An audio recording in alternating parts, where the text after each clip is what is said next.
Welcome back, everyone, to another episode of Insecure, the Commentary Podcast. My name is Cam, My name's Ashley. And I'm Ashley R. And I'm Yakira. and we're going to talk about episode 5 for season 5 of Insecure. So, what do you ladies all think about this episode? I loved it. This was the perfect amount of everything going on. Like I'm here for it. Mm-hmm.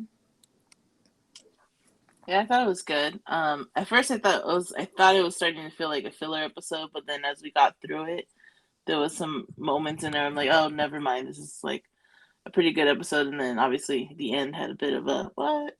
Yes. So Yes. So, yeah. So this episode opened with Molly having sex with a guy, right? Yeah. And she finished, but she woke up or she had to answer calls from her family. So that was kind of awkward. I don't know, for me early on to see.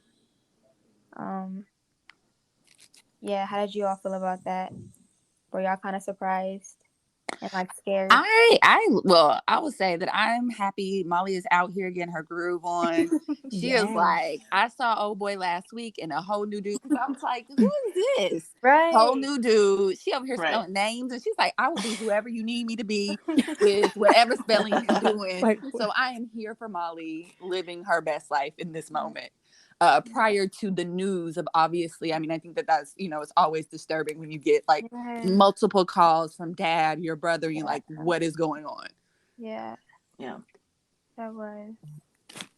And then Molly thing. Like Molly seems like she's embracing, she's having fun, and I like seeing her being carefree. But yeah, the part when her family, and you could kind of tell that she likes to, not saying she likes to have control, but she doesn't like to. I think she said she doesn't like to be out the loop, and that was showing a lot in this episode. Like a lot. Yes, I agree. I feel like when she got those phone calls, like it was like a clarity moment in my eyes, like for everyone, like, all right, it's all fun and games, but like, look, slow down, And then I thought it was so funny when the doctor messed up the families. Oh, that's messed up. Y'all see that? Oh, That was shoot. terrible. Oh, shoot. Absolutely. But before we get to the doctor, hello, Nathan, in your cute underwear. Hi. Okay. Hi. We on it. Oh my goodness. I love this moment. I love it. Feels very casual. It feels, because I can't tell the timeline if this has been more like 2 weeks or a month. Does anybody have any feelings about how long it's been? Obviously, they're kicking it and it's going pretty well. I don't know. Yeah, it can't really tell. Yeah. But I loved everything about it. This and also kind of just the vibe of them kind of, like, I want to hang with you, but I don't want to monopolize your time. I definitely know that feeling personally, where you're like, oh, I do want to spend this time with you, but only if you want to spend the time with me, kind of thing. So I thought it was cute that it seems like they're still, while they're getting this level of comfort, that they're still kind of getting the footing of what their relationship looks like, even if it is quote unquote a relationship or still kind of a situation thing. You see, I don't think it's cute anymore. I think it's like frustrating at this point, honestly. Like, I'm like, it was cute that last season we met him on, but like at this point, like, you're wasting my time. Like, how I see it. Like, it's kind of pissing me off. And it's like, I'm looking at him like, are you even on my level at this point? How are you, advancing me, Nathan? Fair. You've only stressed me out and left me wondering, where do I stand, in your life? And I feel like everybody around him is showing like he needs to like fully get stable before he can take on any other responsibilities in his life. I agree.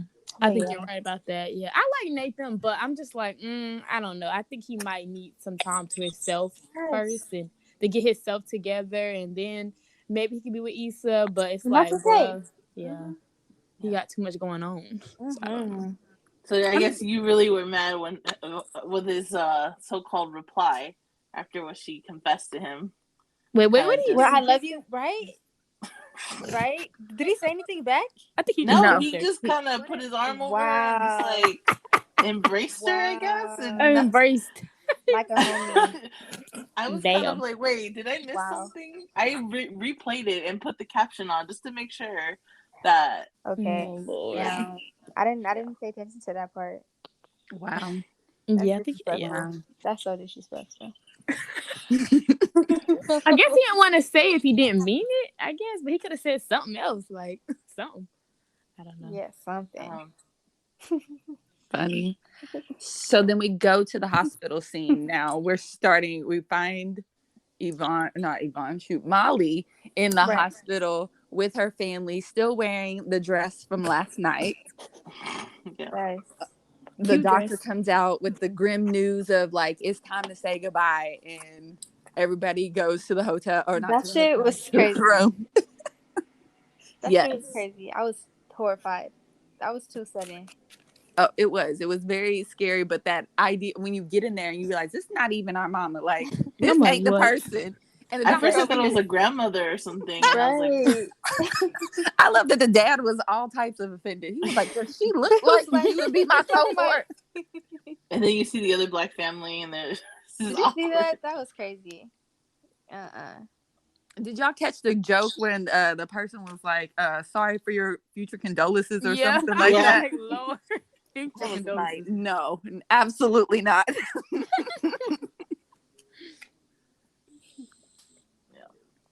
So then we go pan into her actual room and we check in and we find out that she's had a stroke, right? Yeah. Yeah. And that she hid it from her, which that's something families do. At least I know of my family. They don't want to share moments like that, and they don't want their kids to worry, which is like so difficult, because especially for somebody like Molly, who tends to be the responsible one to make sure everything's together. I understand how frustrating that is, especially when she's trying to get them to do all that paperwork stuff beforehand. Mm-hmm. Absolutely. Yeah. I think Aunt Kiki was like really necessary to like this episode. Like she was funny. She was like a praying woman, it seemed like. And it was like her character was like shown in not like in a goofy way, but like in a like comedic, relief, of course. Like, but like the black woman to like soften the hard moments, because Molly was there, yeah, but Molly isn't really like that matriarch, yet. She's more like still independent at this point in her life still, so I feel like she was necessary. The prayer through text thing was Prayer hilarious. can you send through text? Not through text. That was so funny. And then I like when Issa and Molly switch clothes. Oh yeah.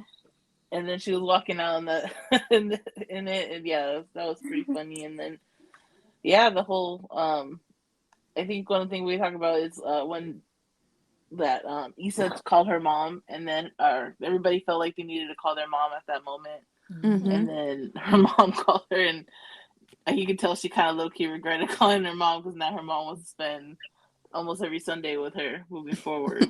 For the next 8 weeks. What you doing for the next 8 weeks? 8 weeks. Absolutely not. Absolutely.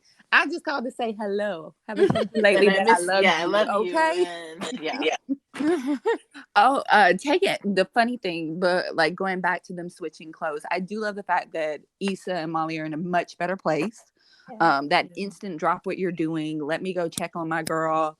I also like the support Nathan is given in the fact of like dropping her off and so on and so forth, and like being on standby. I think that was a space where I was like, okay, I see something developing, because we hadn't gotten to later on in the conversation when Issa's talking to her mother. So it kind of gives more of a clarity situation. But I do love the fact that, like, when you're in full caretaker mode, you're not really thinking about yourself. You're not thinking about the obvious thing that you might need. And sis, you need a change of clothes. You out here with the slit up to the slit, the slit, girl. Yeah. But I love that moment of them just kind of being vulnerable with each other in the bathroom, just switching clothes. Obviously, I look good. You look cute too. You look cute too. So I live for that moment. And also, obviously, she was like, wait, was you doing it in this? Was you? Oh, that's okay, because I was doing it in my clothes. I think And also like Nate and Issa losing the dog was like a cool way for them to like find something again together, like kind of symbolically. And it kind of like put Nate in the position with the mom being on the phone to like, what are you doing here? You know, like, are you still wasting my time? You know, at that point. So I felt like it was good too. yeah, Because I to don't know lose if the he would have said boyfriend. that. Yeah, I don't know if he would have Yeah. said that if that didn't happen so soon. Yeah. I don't know if I can't say that I see it. I'm not team anybody again. Like I said last week, I was so surprised when Nathan came. Like I am surprised because again, I was so focused on what's happening with Lawrence. And so I think my thing that I think about is interesting about this situation of obviously you call your mom, she's on FaceTime, she noticed you looking at somebody, and then in true mama fashion, hi Nathan. You know, I love that moment. I love the exchange. I love the shots fired for being light skinned. Yes, mama, hit him with the Steph jokes. Like, yes, yes, give it to him. Um, and I do like the fact that he, like, without hesitation, was like, yeah, yeah, that's Yeah. my girl, you know. And so, I think the other thing that I think that maybe I'm not seeing from Issa being like, maybe you're wasting my time, because even that conversation when she hangs up with her mother and she's like, you know, something must be going on with her and her mother's partner, and she kind of all over the place. She don't really know what she wants. I feel like Nathan was looking at Issa like pot meet kettle, kettle meet pot. Yep. Like Yeah. Yep. that's why it's hard for me to be like Nathan doesn't know what he wants to do, because I think he's probably vibing off of Issa. Like, Yeah. I was interested in you last year, you put me on ice, and now you pick it. Like, if anything, I would feel that way on that side. But I do like that it feels like from that conversation there seems to be a little bit more clarity that they have been kicking it for a while. Yeah. For sure. So, are we gonna get to the big bomb dropping? Oh yes, but also that's when they lost the dog. I feel like they were not looking for Flavor Flav at all. They They They were were weren't. not. They Oh weren't. no, they That were was just a doing their thing, casual like the stroll. first episode when they were walking around Inglewood. Same thing, just walking around, learning more about each other. Same thing. Listen, no sense of urgency. Just hey, None. Flavor Flav, like where you at, boo?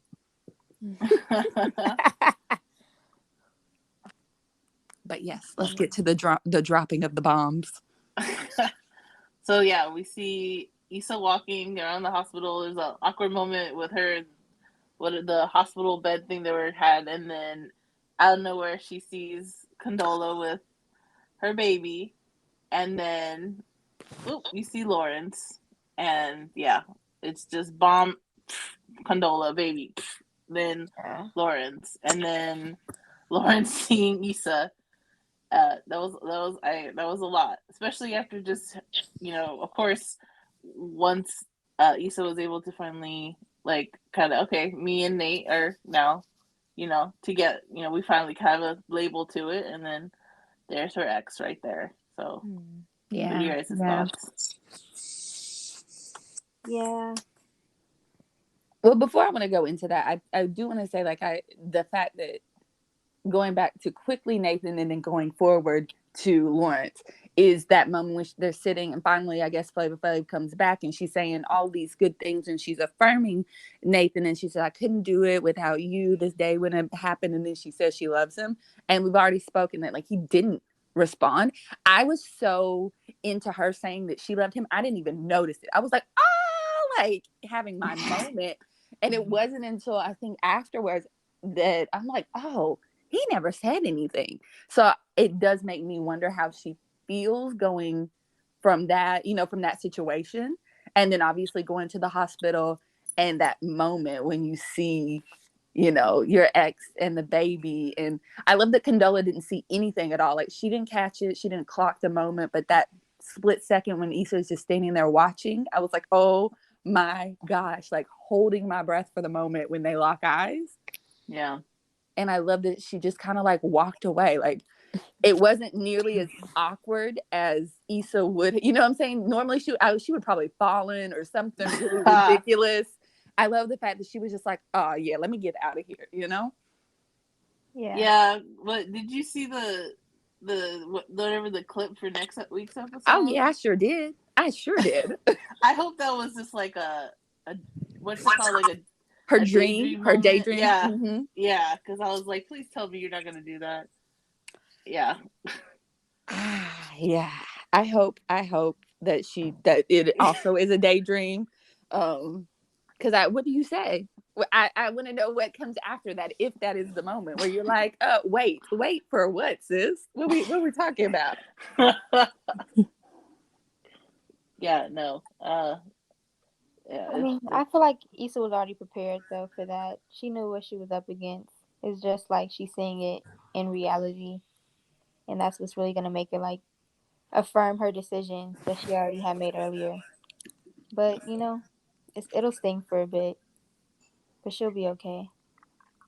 You know. for some reason, when I saw that moment with the baby, it kind of reminded me of, I don't know why, it just reminded me of that episode where she has that, where her and Lawrence are in that apartment, and then she kind of Mm-hmm. goes through that whole life, like them having a, Yeah. getting married and having a baby. I don't know, kind of something just kind of brought me back to that moment. Yeah, that was a montage for real. Yeah. Yeah. And I don't know, it just kind of came in my head when I was watching that moment. I was like, oh. Yeah. I can't believe it. Well, does anyone have anything else to add about this episode?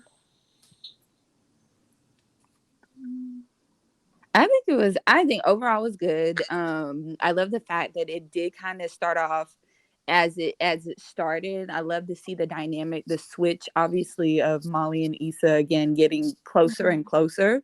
I love the fact that they are supporting each other after coming off the year that we had the previous season. And I'm curious to see how this will, if this will,